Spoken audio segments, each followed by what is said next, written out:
তাড়াতাড়ি কথা বলে, আমরা কিচ্ছু বুঝতে পারি না, তাই না? এরকম আমাদের কথা বলাতেও কিন্তু এরকম ট্রাফিক সিগন্যাল আছে। সেই ট্রাফিক সিগন্যাল নিয়ে আজকে জানবো, কথা বলায় কি কি ট্রাফিক সিগন্যাল আছে। আচ্ছা দেখো তো আমি বোর্ডেতে কি লিখছি। হ্যাঁ, আজকে আমি কি কি আমি ভাত খেয়েছি কি কি দিয়ে, কে বলো তো, কে বলবে? আচ্ছা রহিম তুমি বলবে, বলো তো দেখি কি কি দিয়ে ভাত খেয়েছো। হচ্ছে ভাত ডাল। আচ্ছা আস্তে আস্তে বলো, আস্তে আস্তে, বুঝতে পারছি না।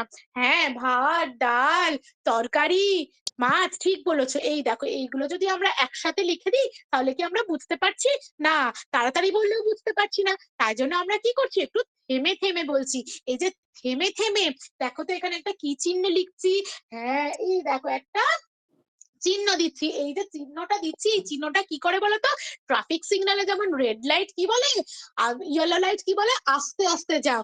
এই যে এই কমাটা কিন্তু সেই একই কাজ করছে, জানো? এ বলছে একটু থেমে থেমে বলো, আমরা না হলে বুঝতে পারবো না। তাই এই ভাতের পরে একটা দিলাম কমা, তারপরে কি দিলাম, ডালের পরে একটা কমা, আবার তরকারির পরে একটা কমা। এটাকে কি, এটা খেলে কমা কি কাজ করলো? থেমে থেমে বলার কাজ করলো। সবাই বুঝতে পেরেছো? এই দেখো এবার তারপরে দেখো, তোমাকে কি জিজ্ঞেস করলাম, তুমি বাড়িতে কি কি খেয়ে এসছো। আচ্ছা, সবকিছু বলার পর কি করলে, তুমি থেমে গেলে। আচ্ছা, রেড লাইট কি করে, থেমে যাওয়ার কাজ করে। এখানেও কিন্তু এই রেড লাইটের মতো একজন কাজ করে, জানো তো? সে সবসময় বলে থেমে যাও। এই যে এই যে দাড়িটা দিলাম, এটাকে বলে পূর্ণচ্ছেদ। এ সব সময় বলে ঠিক আছে, বলা শেষ হয়ে গেছে, এবার চুপ করে যাও। তাহলে এ কি কাজ করে, থেমে যাওয়ার কাজ করে। বুঝতে পেরেছো সবাই? আচ্ছা, আমি তোমাকে কি জিজ্ঞেস করলাম, বাড়িতে কি খেয়ে এসেছো, এরকম করে জিজ্ঞেস করছি তো।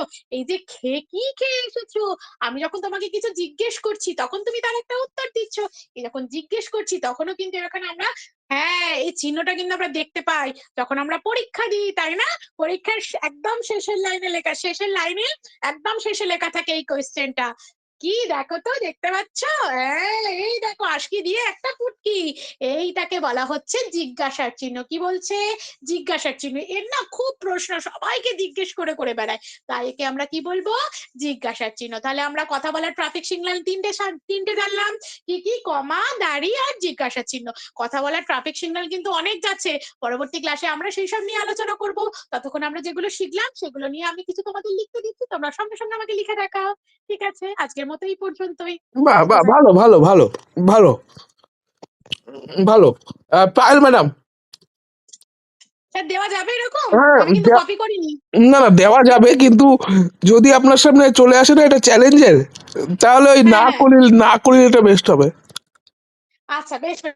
আমি তো স্যার, আমি নিজের মতো আমি একটু হ্যাঁ, যেটা বুঝতে ভেবেছি পেরেছি আমি বুঝতে দেওয়ার পেরেছি চেষ্টা করবো। বুঝতে পেরেছি, মানে না করিলে এই জ্যোতি চিহ্নে এর থেকে ভালো উদাহরণ আর নেই, এখনো পর্যন্ত আবিষ্কার হয়নি।